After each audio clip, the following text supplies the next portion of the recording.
Bonjour à tous et bienvenue dans cette nouvelle vidéo YouTube. Aujourd'hui, on va parler nutrition. Ce sera la première vidéo d'une longue série et on va commencer par la base. Une alimentation saine, une bonne hygiène et une pratique d'une activité physique sont les trois facteurs essentiels pour une vie meilleure. Nous allons nous attarder aujourd'hui sur les prochaines vidéos sur l'alimentation des pratiquants de la musculation, puisque la chaîne y est dédiée. Une personne qui pratique la musculation doit suivre une diète bien précise. Et il faut impérativement avoir une alimentation saine, sinon on ne progresse pas. Nous nous concentrons généralement sur la répartition des macroaliments, selon si on reprend du muscle ou si on reprend du poids. Les macroaliments, c'est quoi? C'est les protéines, les glucides et les lipides. Qu'est-ce que les protéines? Les protéines, c'est ce qui nous sert à prendre du muscle ou à le maintenir. Les protéines, c'est quoi? C'est de la viande, du poisson, des compléments alimentaires. Ça peut être aussi des graines, genre amandes, pois chiches, dattes. Les protéines doivent représenter entre 1 et 3 grammes par kilo de poids de corps par jour. Les lipides, c'est tout ce qui est gras, ça nous permet d'absorber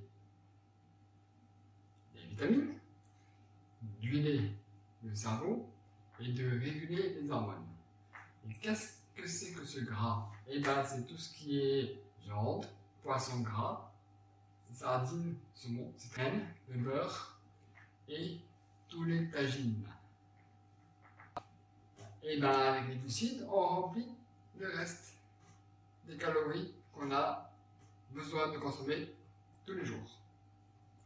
Les glucides, c'est tout ce qui est fruits, tout ce qui est légumes, tout ce qui est céréales, tout ce qui est boissons sucrées, même si les boissons sucrées, évitez, prenez de l'eau, c'est meilleur. Il faut consommer entre 1 et 4 grammes par kilo de poids de corps par jour.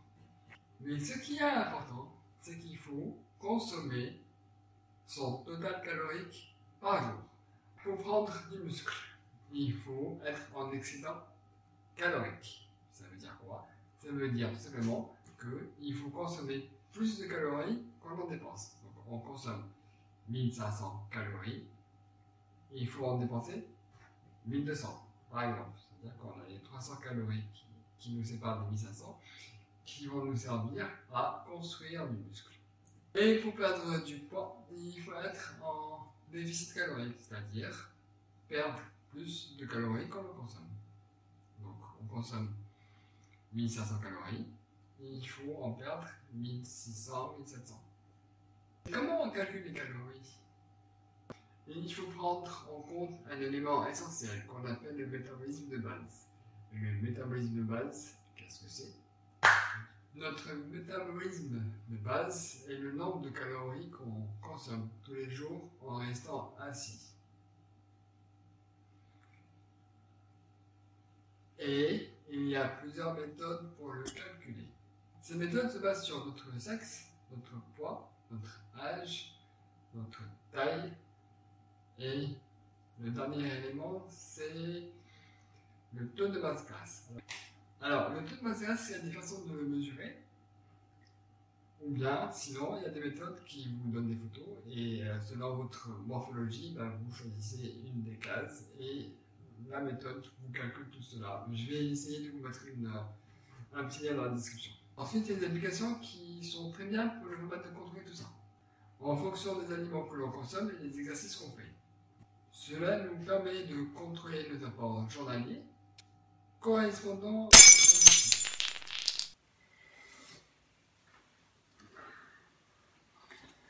bullshit et merde de bison. C'est des foutaises. Mais pour qui se prend ce mec? Franchement, je vais vous dire comment je vois les choses. Pour être en bonne santé, mangez bio.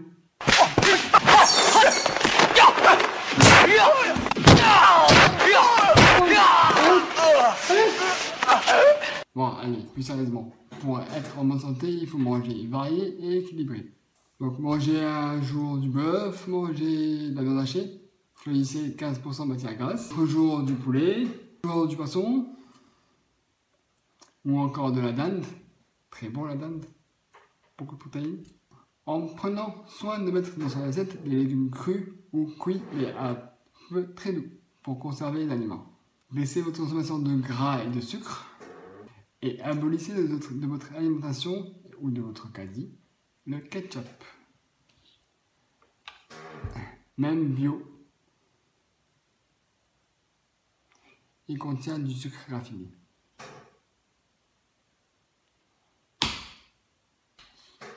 Les boissons sucrées, les jus de fruits industriels et les plats préparés, car tout ça sont des aliments transformés.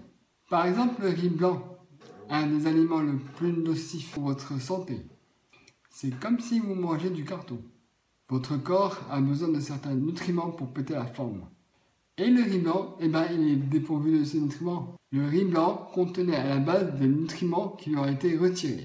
Le riz est bon pour la santé pour différentes raisons. Mais le problème, c'est que le riz blanc a reçu un processus de raffinage. On lui a retiré la coque et le son de riz. La coque, c'est pas un problème. C'est pour un besoin esthétique. Et on ne perd pas trop de nutriments. Le réel danger, c'est qu'ils ont enlevé le son de riz. Là où il y a tous les nutriments. Et du coup, il n'y a plus rien. Pour faire court, le riz blanc a été allégé pour un temps de cuisson rapide et pour faire tout blanc, tout joli. Et ils ont introduit des produits chimiques pour savoir quoi dire dans la case énergétique. Vous remarquerez d'ailleurs que c'est marqué riz renforcé. Quelle alternative? Consommez plutôt du riz brun ou du riz noir. Ils sont top. On ferme la parenthèse. Ceci dit, il ne faut pas se priver complètement. Si vous êtes en prise de masse, consommez ce que vous voulez, en mettant l'accent sur les protéines. Vous avez le droit de vous faire plaisir de temps en temps en allant au McDo, Burger King, Quick, consommer des pizzas, des glaces, des gâteaux super caloriques. Ces petits moments de plaisir sont un pur bonheur. Mais n'en abusez pas. Dernière chose, prenez le temps de bien mâcher vos aliments. Oui, il vous est déjà arrivé de vous dire « Oh, j'ai trop mangé, je vais aller me coucher. Je vais aller faire une sieste. Oh, mon ventre il va exploser. » Il n'en est rien. Vous n'avez pas trop mangé. Vous n'avez pas suffisamment mastiqué vos aliments. Votre appareil digestif, au final, vous pompe plus d'énergie pour terminer le travail. Et si vous êtes en perte de poids, pensez au jeûne intermittent.